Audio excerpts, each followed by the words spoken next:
One way is to listen to music specifically designed for this purpose, called binaural beats.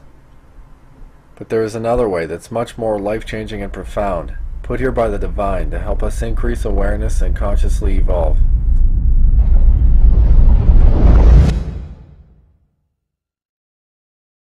It's interesting, introducing the two drugs that are legal, alcohol and cigarettes, two drugs that do absolutely nothing for you whatsoever.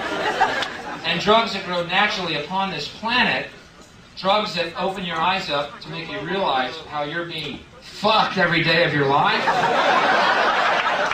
Those drugs are against the law. Wow. Coincidence? I don't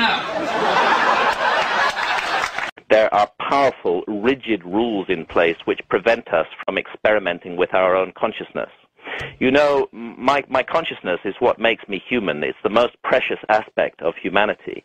And I find it extraordinary that in the privacy of my own home, doing no harm to others, I am forbidden by law and may be sent to prison for many years for making use of certain natural plants which shamans, for example, in the Amazon have used for tens of thousands of years to contact the spirit world. It seems to me extraordinary that governments seek to control the experiences we have inside our heads, not what we do, but simply the experiences we have. This is a very sinister development. It's a huge intrusion on the liberty of a responsible adult in an advanced society, and yet we're being persuaded to accept this as the normal run of things. Why is marijuana against the law? It grows naturally upon our planet. Doesn't the idea of making nature against the law seem to you a bit paranoid? You know what I mean? It's nature. How do you make nature against the fucking law? Grows everywhere, serves 1,000 different functions, all of them positive. To make marijuana against the law is like saying God made a mistake. You know what I mean? It's like God on the seventh day looked down at his creation. There it is, my creation, perfect and holy in all ways. Now I can rest.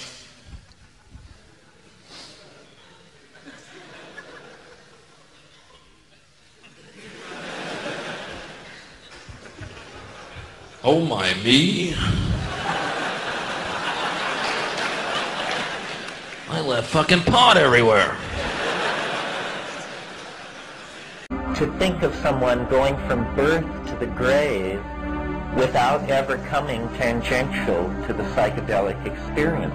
It's like going from the birth to the grave without ever discovering sex. I think our ancestors discovered altered states of consciousness. And I think they initially discovered these altered states through their encounters with certain plants that they perhaps sampled as food items, such as psilocybin mushrooms, which then completely changed their state of consciousness and put them into direct contact with what they experienced as supernatural beings, with teachings for them. The trick is we have to be in altered states of consciousness to access these teachings.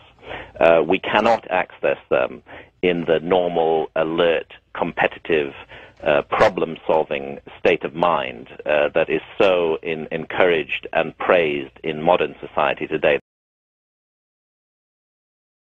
The shaman is the figure at the beginning of human history that unites the doctor, the scientist, and the artist into a single notion of caregiving and creativity. The crucial characteristic of a shaman is that he or she is an individual who has mastered altered states of consciousness, who can put their consciousness into a different place and explore the realms that open up there. So the essence of shamanism is experience and practice. It isn't centuries of so-called knowledge or received wisdom handed down from generation to generation. It isn't a body of texts. It isn't a body of teachings. It's actual direct experience of the supernatural realm attained in deliberately induced altered states of consciousness. The shaman is an active player entering the other realm and negotiating and dealing directly with the spirit beings there for the benefit of humanity. How seriously then are we to take this I'll call it an obligation to follow the shamanic thread back into time? Well, I think that it is a matter of saving our own souls. I believe that God left certain drugs growing naturally upon our planet to help speed up and facilitate our evolution. Hallucinogens are a value changer. So is marijuana. Like it or not, it changes your values. It opens up windows, doors of perception, Aldous Huxley called them, and you see things differently. I'm glad they're against the law. You know what happened when I took them? I lay in a field of green grass for 4 hours going, my God, I love everything. The heavens parted, God looked down and rained gifts of forgiveness onto my being, healing me on every level, psychically, physically, emotionally. And I realized our true nature is spirit, not body, that we are eternal beings, and God's love is unconditional. There's nothing we can ever do to change that. It is only our illusion that we are separate from God or that we are alone. In fact, the reality is we are one with God and He loves us. Now, if that isn't a hazard to this country, what's going to happen to the arms industry when we realize we're all one? It's going to fuck up the economy. The economy that's fake anyway. You know, it's been our modern idea or prejudice that plants don't have consciousness or intelligence, you know, but I think there are certain experiences you have with these substances where you really do feel there's a kind of mind, a kind of vegetal mind, an intelligence, and actually very, very deep wisdom that speaks through these experiences. And you know, Morgan's idea is that, you know, we're actually like the young species on the planet. We've only been here for 100,000 years. We've been like racing around, and we're still on our kind of hero's journey. We're like trying to figure out where we fit into the natural order of things.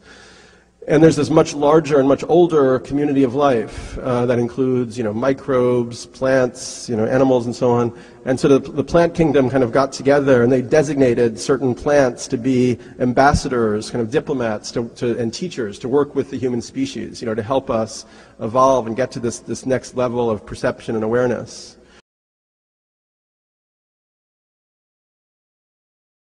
36 people were on what many say was a life-changing trip, but none of them ever left a university laboratory.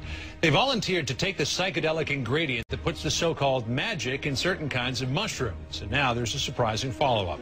CNN's Carol Costello joins us live with the results. Carol, what's happening now? Well, John, maybe the hippies of the 60s weren't just on something. Maybe they were onto something. Scientists at Johns Hopkins now say magic mushrooms really can expand your mind, producing a kind of religious experience. 14 months ago, they gave dozens of volunteers magic mushrooms, and today, those volunteers are still feeling the effects. The whole Johns Hopkins study seems just so hippy-dippy 60s. It brings to mind Timothy Leary, the man who first widely touted the alleged magic in this tiny mushroom. 5 years ago, by accident in Mexico, I took Mexican mushrooms. Leary, a Harvard researcher, claimed his mushroom-induced psychotic trip was so spiritual it led him and a generation to turn on, tune in, and drop out. Yeah, until the federal government stepped in and made hallucinogenic drugs illegal. Fast forward to 2006 and this research room at Johns Hopkins.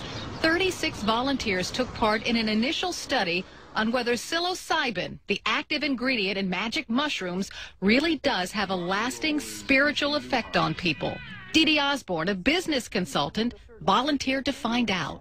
It's a very beautiful feeling. I've not felt anything like that before. Osborne, lying on this couch, received one dose over an 8-hour period. She saw a kaleidoscope of colors. Then there was a tearing open of my heart, and then the feeling that we were all one. The effects of that single session are still with her 14 months later, and with other volunteers. The study says at 2 months, the volunteers